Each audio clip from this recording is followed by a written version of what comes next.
train Martin puppets as they journey through the haunted castle.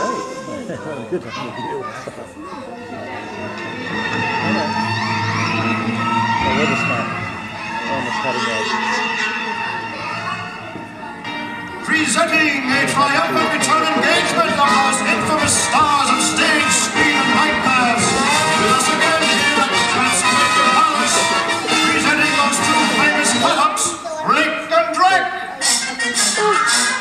Frank and Drac are back, doing their famous act. Cutting people all apart, mixing them up and sewing them back again. Still in tip-top shape, Drac still wears his cape.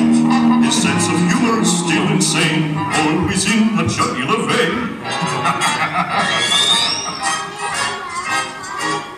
Tell me, Frank, why do young vampires always join the mercenary? Because they love to work on blood vessels. Yes, sir. Frank and Drac. Frank gets out his shields and asks for volunteers.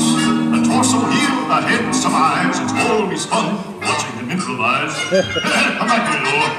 Drac then tips his hat and turns into a bat. He circles the hall for all to see, and then for kicks he buzzes the balcony. Say, Drac, you know why ghouls always cross the cemetery? Because they dig the attractive plantings. Oh!